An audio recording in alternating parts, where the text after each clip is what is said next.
জি ভাইয়া, মাছকে খাবার দেওয়া হচ্ছে। আচ্ছা, তাহলে মাছের খাবার ব্যবস্থাপনা সম্পর্কে একটু আপনার থেকে জেনেই নেই যে তেলাপিয়া মাছকে কি খাবার দিচ্ছেন?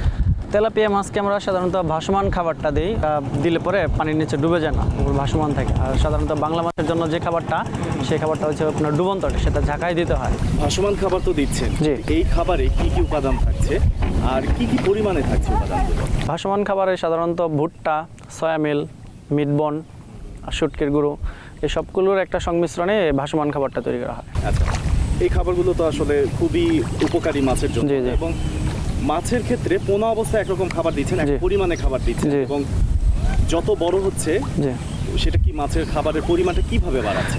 এটা প্রত্যেকটা মাছের খাবার দিতে হয় হচ্ছে তার শরীরের ওজনের উপর একটা নির্দিষ্ট পার্সেন্টেজে তার খাবারটা দিতে হয়।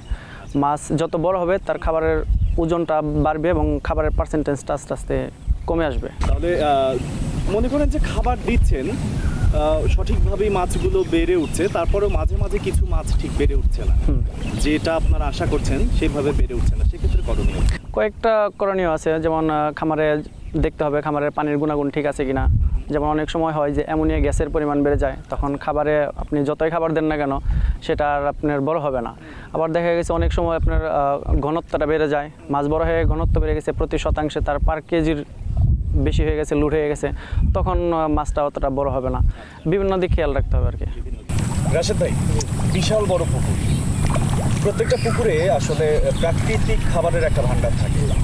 এই পুকুরে প্রাকৃতিক খাবার কি পরিমাণ আছে এটি বুঝবেন কিভাবে? যখন কিনা আপনার খাবারে প্রাকৃতিক খাবারটা থাকবে তখন এটা গাঢ় সবুজ হয়ে যাবে।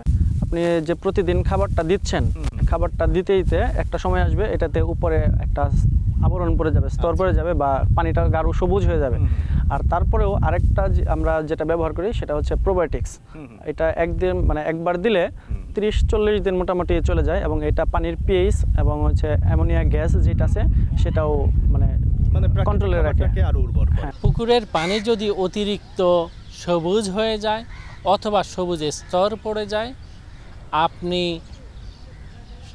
মাসে 2 বার শতাংশে 100 গ্রাম চুন প্রয়োগ করে এই অতিরিক্ত উদ্ভিদ কণাগুলিকে নিয়ন্ত্রণ করতে পারেন।